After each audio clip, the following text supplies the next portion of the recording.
په مانځه کې به د اخرنۍ قاعده کې د تشهد ویلو نه وروستو او د سلام ګرځولو نه مخکې په دغه وخت کې الله رب العالمین دعاګانې ډېرې زیاتې قبلوي. احادیثو د رسول الله صلی الله علیه وسلم نه داسې معلومیږي چې نبي صلی الله علیه وسلم به صحابو ته ویل چې په دغه وخت کې تاسو د ځان لپاره دعاګانې غواړئ څنګه چې ستاسو خوښه شي. په دغه کې موږ یو دعا وو: اللهم ربنا آتنا فی الدنیا حسنة وفي الآخرة حسنة وقنا عذاب النار. دغه دعا هم راغلې ده، خو نورې دعاګانې هم راغلي دي. یو بله دعا هم راغلې ده، حدیث کې راځي عن ابي هريره رضی الله تعالی عنه قال قال رسول الله صلی الله علیه وسلم.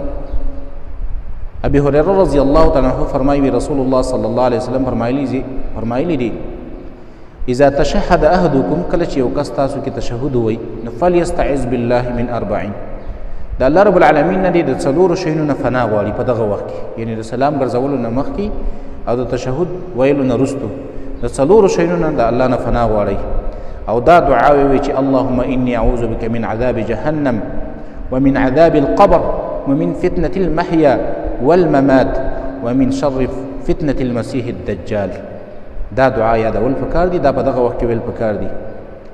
بل دعا هم راغلی ده، ابو بکر صدیق رضی الله عنه رالی د رسول الله صلی الله علیه وسلم خلوی یا رسول الله علمني دعاء ادعو به في صلاتي. یا رسول الله یو داسې دعا راته وښیوه چې زه په مانځه کې د الله نه غواړم.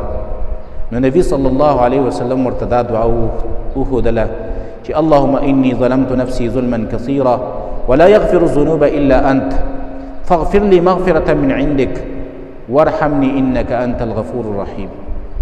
دا کلمات او دا دعا ویل شي.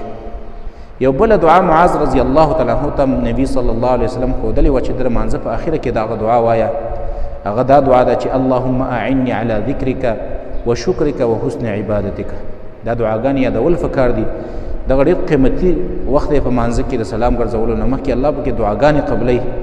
د الفاظ د دعاګانو چې کوم د احادیثو د رسول الله صلی الله علیه وسلم ثابت دي، بیا دا ویل پکې ډېر زیات غوره دي، دا پکې افضل دي. په کار موږ او تاسو لره دا ده چې دا دعاګانې یادې کړو او دغه دعاګانې په دغه وخت کې دا خپل معمول جوړ کړو په مانځه کې او دغه دعاګانې د الله رب العالمین نه غواړو.